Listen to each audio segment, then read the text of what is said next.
오늘 본문은 우리가 너무 잘 알고 있는 내용입니다. 이삭의 두 쌍둥이 아들들이 태어나고 이 두 쌍둥이 아들이 팥죽 문제로 서로 간에 금이 갈라진 것들을 우리에게 알려주고 있기 때문입니다. 사실 오늘 본문을 읽으면서 몇 가지 적용할 지점들이 눈에 띄기도 합니다. 가장 먼저는 하나님께서는 그의 백성의 간절한 기도를 들으신다라고 하는 내용입니다. 21절을 보게 되면 아이를 낳지 못하는 아내 리브가를 위해서 이삭이 간절히 기도하는 장면이 나옵니다. 이 기도는 그냥 하루 이틀 혹은 한 달, 두 달 하는 그런 기도가 아니라 40살에 결혼한 이삭이 60살에 야곱과 에서를 낳기까지 대략적으로 최소한 20년 동안 기도하는 내용입니다. 그렇기 때문에 간절히 기도하는 하나님 백성의 기도를 하나님께서 들으신다라고 하는 내용을 오늘 본문에서 우리는 찾아볼 수 있습니다. 또 다른 적용점도 찾아볼 수 있습니다. 그것은 가정교육이 제대로 돼야 자녀들이 제대로 큰다라는 겁니다. 28절에 있는 것처럼 이삭은 에서가 사냥한 고기를 좋아함으로 그를 사랑하고 리브가는 야곱을 사랑했다라는 겁니다. 쌍둥이 둘이 있는데 아버지는 형을 사랑하고 엄마는 동생을 사랑합니다.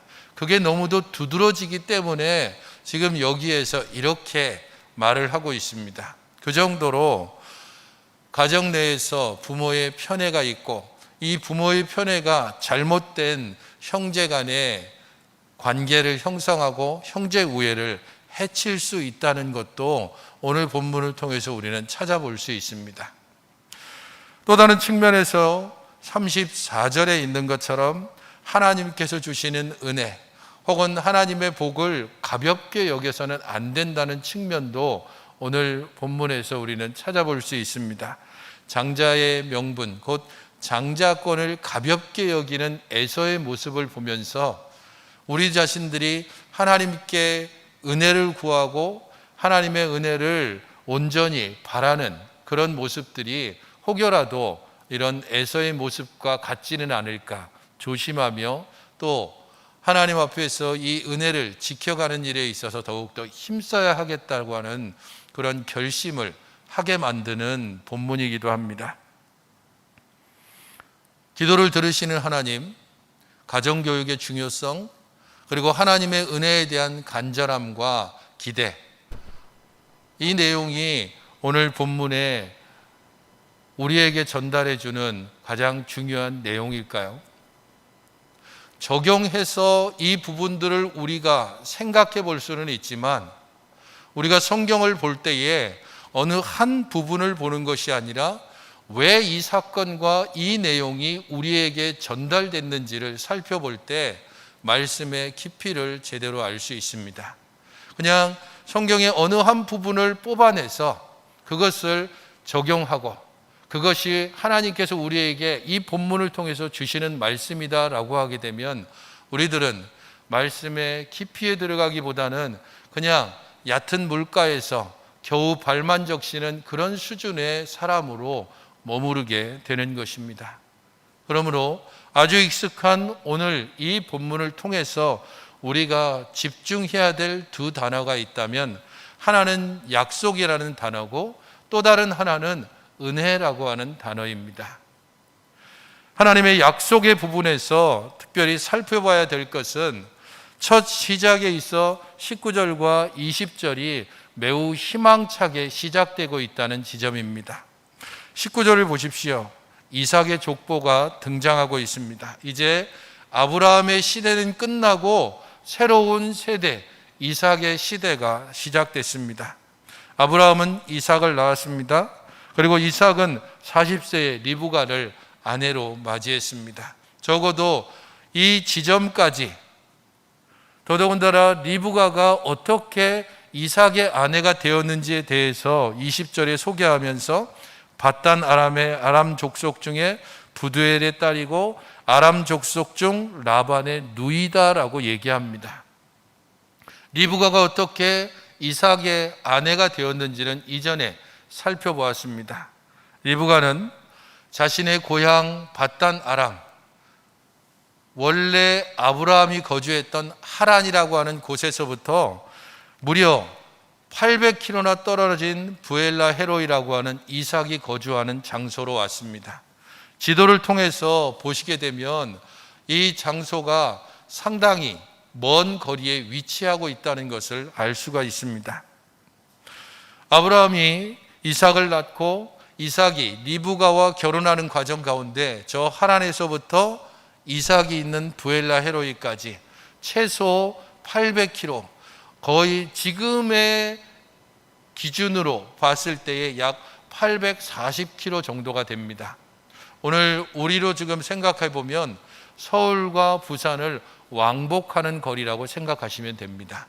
제법 먼 거리기도 하고, 지금이야 비행기로 1시간이면 갈 수 있고 KTX로 해도 2시간 반 정도면 충분히 갈 수 있는 거리지만, 그 당시에 걸어간다면 하루에 40km를 걸어도 최소 20일.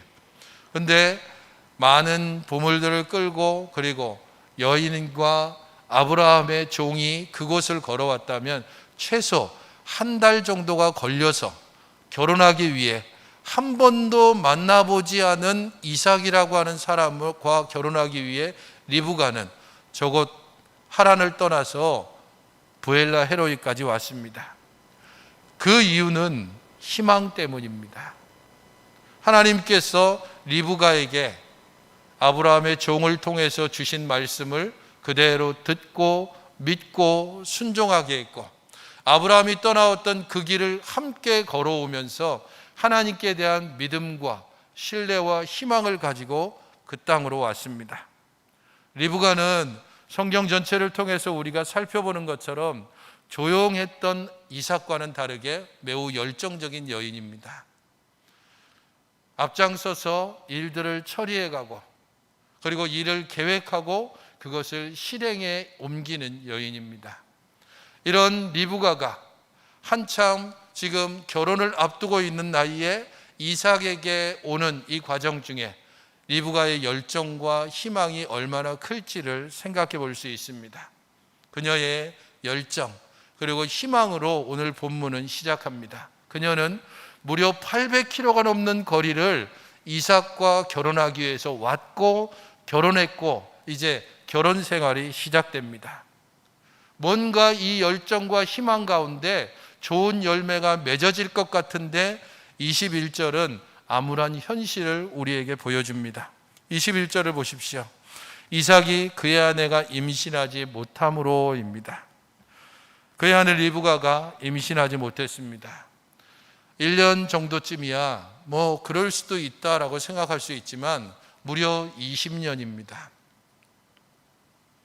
당대에 여인이 아이를 낳지 못한다라고 하는 것이 얼마나 큰 수치며 고통이 되는지는 앞서서도 살펴보는 것이고, 사실 우리나라에서도 한 30-40년 정도만 돌아보아도 아이를 낳지 못한다든지 혹은 아들을 낳지 못한다는 것 때문에 얼마나 많은 편견과 어려움을 당했을지는 충분히 짐작할 수 있습니다. 열정과 희망으로 시작된 이삭의 가정, 그 이삭의 가정에 먹구름이 몰려오기 시작하는 겁니다. 시어머니 사라도 결혼하고 90살이 될 때까지 자녀를 낳지 못했다는 소식을 이미 들었을 겁니다. 혹시라도 자신에게도 그런 일이 있지는 않을까? 그 일이 있다면 과연 자기 시어머니처럼 혹시 90세에 자녀를 낳는 그런 일들이 생기지 않을까? 그거는 희망이라기보다는 오히려 커다란 두려움일 수밖에 없습니다. 그런 기적이 자기에게 찾아온다고 볼 수도 없고, 하나님을 믿지만 그 하나님의 약속에 대하여서 불안한 가운데 지내고 있는 리브가와 이삭입니다. 그런 두 사람, 이 가정이 결국에는 이삭이 하나님 앞에 간절히 기도하기 시작합니다. 하나님의 말씀을 따라서 그 먼 곳에서부터 이곳까지 왔던 리브가 아닙니까? 저희들이 하나님의 말씀을 따라서 우리 아버지의 그 믿음을 쫓아 살아가고 있고 앞으로도 살 것입니다. 하나님께서 저희들을 택하고 불러주셨다면 마땅히 하나님께서 우리에게 은혜를 베풀어 주시고 뭔가 증거를 주셔야 되지 않겠습니까? 그 기도를 20년 동안 이삭은 계속 해오고 있습니다.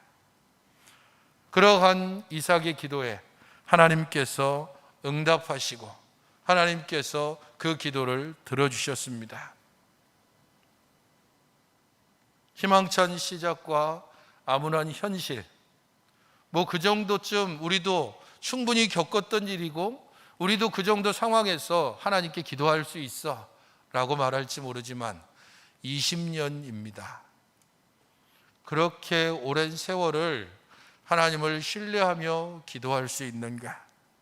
열정과 희망과 헌신으로 하나님께 나아왔지만 아무런 대가나 보상이 없을 때 그때도 여전히 하나님께 대한 믿음과 신뢰를 가지고 살아갈 수 있는가? 우리들은 아주 작은 일에도 쉽게 분노하고 쉽게 좌절하는 사람들입니다. 교회 안에서 헌신하고 봉사했는데 알아주지 않으면, 누군가에게 선행을 베풀어 했는데 그 사람이 거기에 대해서 고마움을 표하지 않으면 마음에 상처를 입고 내가 다시는 하나 봐라, 이런 마음이 쉽게 드는 것이 우리들입니다. 리브가와 이삭이 하나님 앞에 20년간 기도하며 나아간다는 것, 그것은 하나님께 대한 믿음과 신뢰가 아니고서는 결코 찾아볼 수 없는 행동입니다. 우리도 그렇게 살아갈 수 있는지 우리 자신에게 물어야 합니다.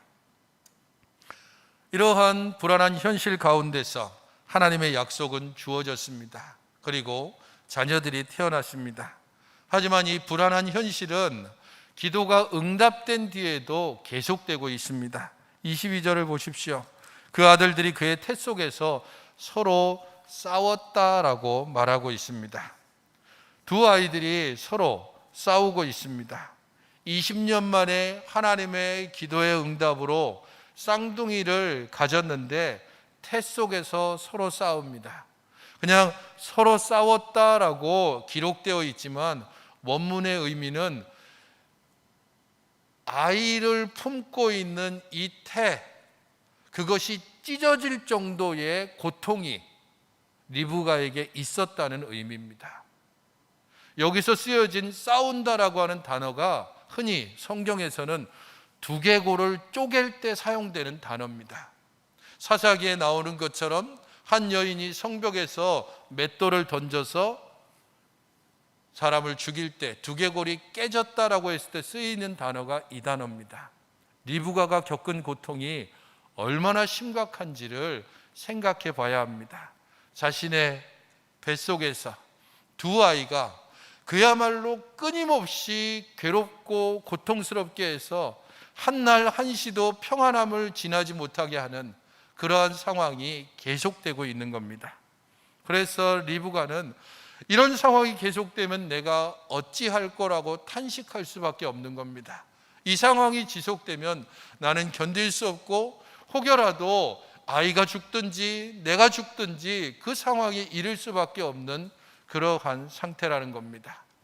기도 응답 받으면 끝날 것 같은데 그 응답이 내가 원하는 방식이 아닌 겁니다. 불안한 상황이 기도 응답 받으면 없어질 줄 알았는데 응답 받은 이후에도 여전히 불안한 상황이 가시지가 않습니다. 아이들은 지속적으로 싸우고 몸은 점점 쇠퇴해가고 진정될 기미는 보이지 않습니다. 그런 가운데 하나님께 나아가는 리브가의 모습입니다. 하나님께 나아가 묻습니다. 도대체 내 태중에서 무슨 일이 일어나고 있는 것입니까?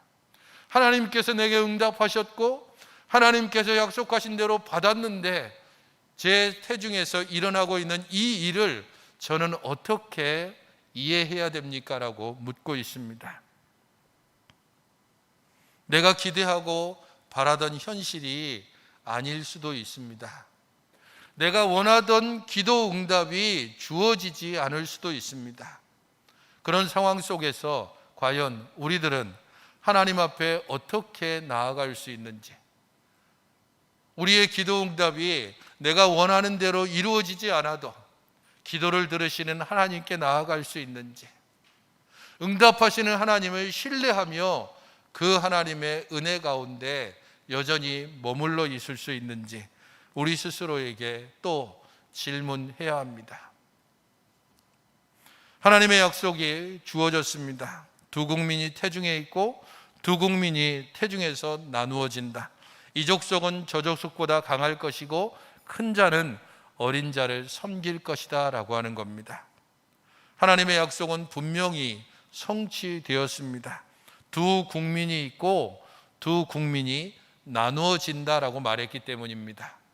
사실 이 25장 23절 이 말씀은 이삭의 삶 자체는 아브라함의 삶과 항상 비교하고 대조할 수밖에 없습니다.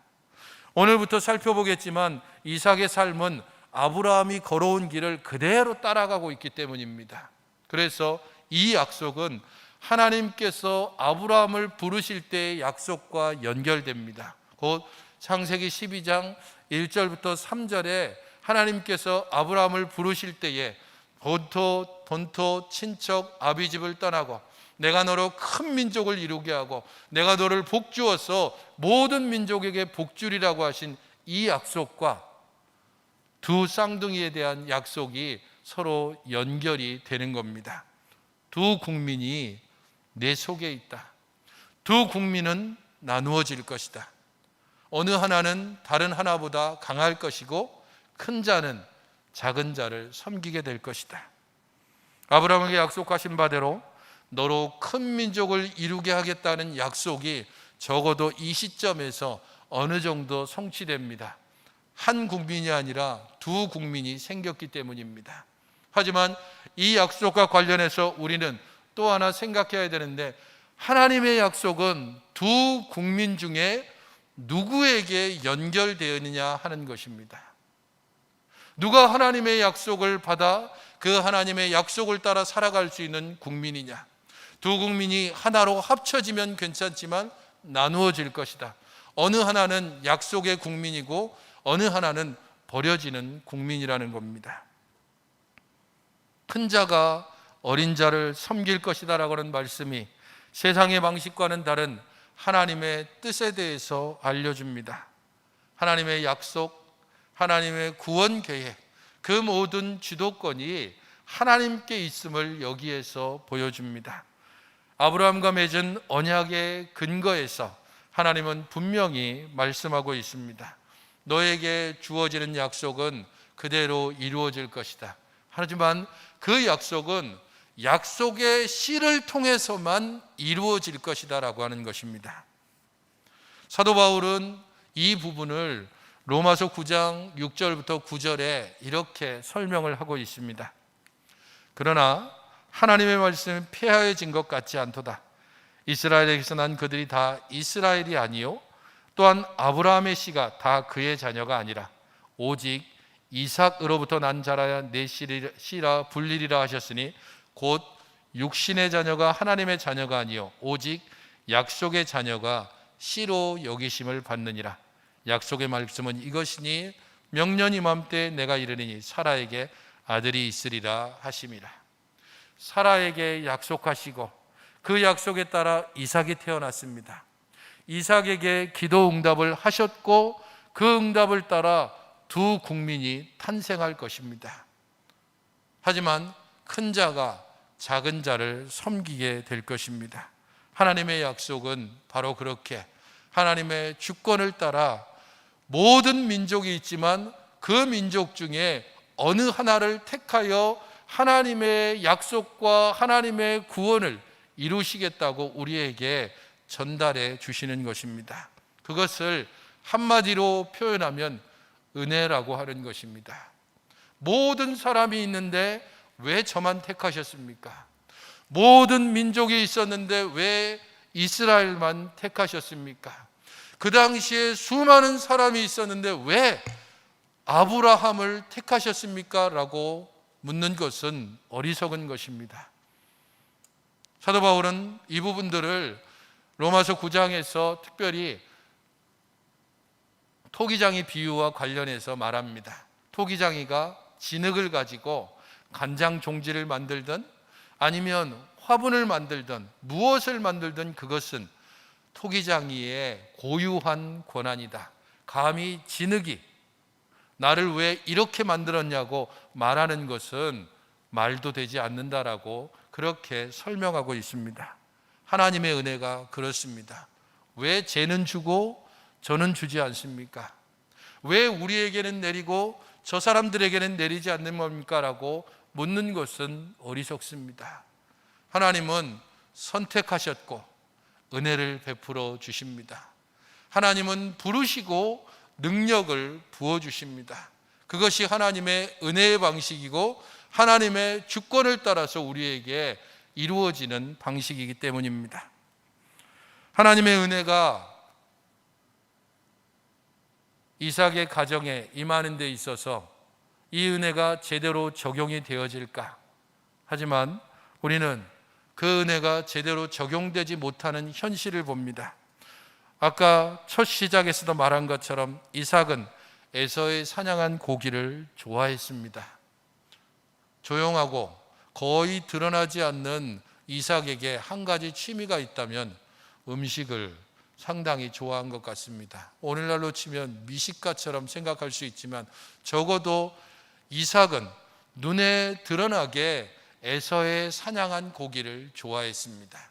자기가 치고 있는 양들도 있었을 건데 그것들보다는 오히려 에서가 사냥해온 자기가 기르지 않은 짐승의 고기를 훨씬 더 좋아했다는 뜻입니다. 그에 반해서 리브가는 야곱을 사랑했습니다.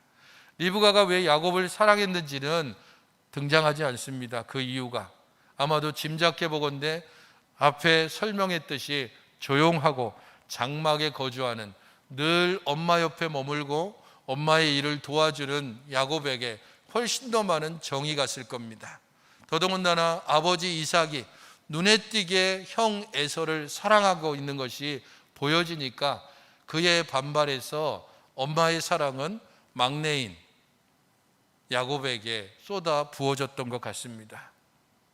이러한 부모의 편애, 그것은 결국 형제들의 우애에 금이 가게 만들었습니다. 하나님의 선택과 약속, 그것이 둘 중에 누군가에게는 분명히 돌아갑니다. 하지만 분명히 암시를 주었습니다. 큰 자가 작은 자를 섬길 것입니다.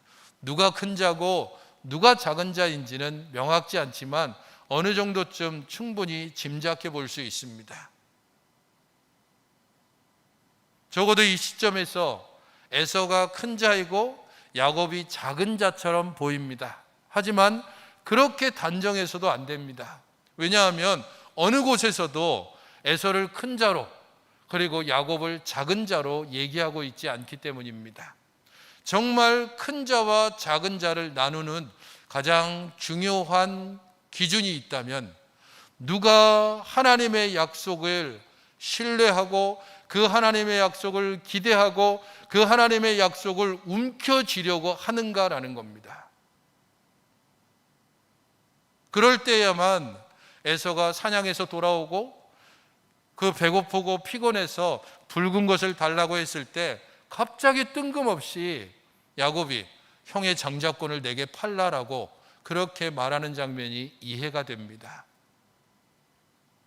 야곱에게 있어서 자신들의 태중에서 있었던 얘기를 어머니에게 계속해서 들었을 겁니다. 그리고 선지자에게 가서 들었을 때에 그 예언의 말씀도 들었을 겁니다. 누가 큰 자고 누가 작은지는 명확지 않습니다. 그러나 분명한 것은 두 국민이 있고 두 국민은 나누어집니다. 하나님의 약속은 분명히 한쪽으로만 연결이 되어집니다. 바로 그것을 야곱은 붙잡고 있습니다. 사실 야곱을 보게 되면 그를 통해서 뭔가 좀 족장으로서 상당히 우리가 흠모하고 따라갈 만한 모습이 있는가 했을 때 야곱에게 있어서는 거의 따라갈 만한 본보기가 없습니다. 그 중에 하나가 오늘 에서와 맺는 거래의 내용입니다. 잘 보십시오. 에서는 얘기합니다. 그 붉은 것을 내게 주어 먹게 하라라고 얘기합니다. 근데 야곱이 준 건 뭡니까? 34절에 있는 것처럼 떡과 팥죽을 에서에게 줬습니다. 그 붉은 것과 팥죽이 동일한 단어로 쓰여지지 않았습니다. 보다 분명하게 얘기하면 그 붉은 것은 일반적으로 고기가 많이 들어간, 서양식으로 얘기하면 스튜 같은 겁니다. 그런데 그 붉은 것과 비슷한 팥죽을 형에게 주는 겁니다. 어쩌면 이건 짐작이긴 하지만 좀 미안했던지 달라고 하지도 않은 떡까지 함께 얹어주는 거 보면 원래 거래했던 그러한 물건이 아니고 다른 물건을 주니까 슬쩍 하나 더 덤으로 얹어주는 것처럼, 떡을 얹어준 것처럼 보입니다. 비열하고 상도덕에 예의가 없는 사람, 그 사람이 바로 야곱입니다. 지독히 목표지향적이고 심하게 얘기하면 사기꾼 기질이 정말 가득한 사람이 야곱입니다. 하지만 이 야곱에게 있어서 하나님께서 그를 택하시고 그에게 하나님의 은혜를 부어주시는 유일한 조건이 있습니다. 그것은 장자권에 대한 사모함입니다. 아버지 아브라함, 아버지 이삭, 그리고 할아버지 아브라함, 거기로부터 계속해서 내려오는 장자권, 하나님의 약속, 거기에 대한 사모함을 가지고 형 에서에게 장자권을 팔라라고 제의를 하는 겁니다. 물론 비정상적이고 비열하고 사기적인 요소가 있습니다. 그럼에도 불구하고 그에게 있어서 이러한 사모함이 결국에는 하나님의 은혜로 그에게 주어지고 있습니다. 야곱과 에서의 행위가 아니라 하나님의 선택을 통해서 약속이 주어진다고 하는 사실은 로마서 9장 11절부터 13절에 잘 요약해서 우리에게 전하고 있습니다. 보십시오. 그 자식들이 아직 나지도 아니하고 무슨 선이나 악을 행하지 아니한 때에 택하심을 따라 되는 하나님의 뜻이 행위로 말미암지 않고 오직 부르시는 이로 말미암아 서게 하려 하사 리브가에게 이르시되 큰 자가 어린 자를 섬기리라 하셨느니 기록된 바 내가 야곱은 사랑하고 에서는 미워하였다 하심과 같으니라. 내가 야곱은 사랑하고 에서는 미워했다. 이 말씀은 말라기 1장에 기록된 말씀입니다. 하나님께서 에서를 미워하고 야곱을 사랑하셨습니다. 그의 행위가 비열하기도 하고 사기적인 요소도 있고 너무 목표지향적인 부분에 있어서 집착에 가까운 것들이 있지만 하나님의 약속에 대한 야곱의 이 지칠 줄 모르는 분명한 열정을 하나님께서 이미 그에게 심어주셨고 그것을 통하여서 야곱을 통해 하나님의 약속이 이어지고 있습니다. 은혜는 우리의 행위로 주어지는 것이 아닙니다. 은혜는 우리가 무언가를 하나님께 대단하게 해서 그것 때문에 하나님이 보상으로 주시는 것이 아닙니다. 하나님께서 그렇게 하기로 작정하셨고 그의 부족함과 연약함과 야곱처럼 사기적인 기질과 비열함이 있다 할지라도 하나님의 약속에 대한 이 소망을 붙드는 자를 하나님께서 은혜 부어주셔서 결국에는 그의 삶을 바꿔가시는 것입니다. 히브리서 11장에 야곱의 생애를 마지막으로 해석하면서 무엇라 말씀하십니까? 그는 하나님의 그 약속 앞에서 경배했다라고 말하고 있습니다.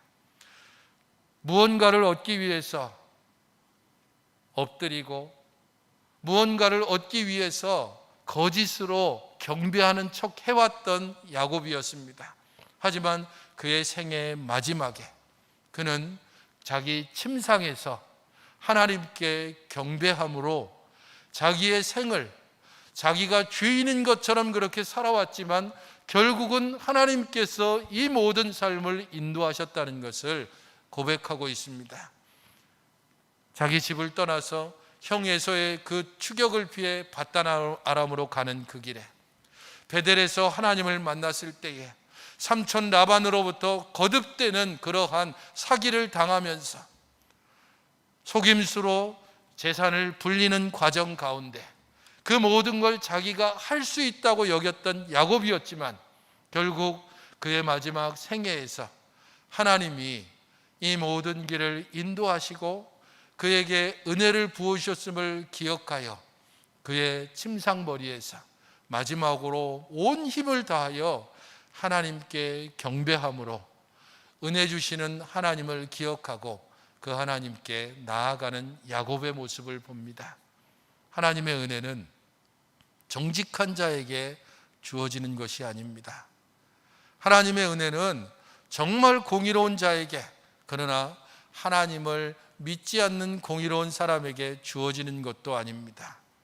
하나님의 은혜는 하나님의 약속을 붙들고 하나님을 끝까지 신뢰하면서 때로는 연약한 모습 그대로라도 우리 하나님을 향한 믿음과 소망으로 살아가는 이들, 하나님의 은혜를 간절히 바라는 약한 자들에게 하나님의 은혜가 부어지는 것입니다. 우리에게 주어지는 모든 것들이 그러므로 그 어느 하나도 제대로 우리들이 당연하게 받을 수 있고 우리가 권리로 취득한 것이 없습니다. 오직 하나님께서 은혜를 주셨음을 기억하며 하나님의 은혜를 더욱더 사모하여 나아가는 우리들이 되어야 할 것입니다. 기도하겠습니다. 하나님 아버지, 저희들을 주의 은혜 가운데 붙드시고 그 사랑 가운데 품어주셔서 은혜 가운데 서게 하시고 은혜 안에서 살게 하시고 은혜를 바라며 행하게 하시니 감사를 드립니다. 주의 은혜를 더 깊이 소망하면서 우리 주님을 따라 나아가는 저희들의 일생이 되게 하여 주시옵소서. 주를 향한 참 소망으로 우리 주님만 바라며 기대하게 하여 주옵소서. 예수님의 이름으로 기도하옵나이다. 아멘.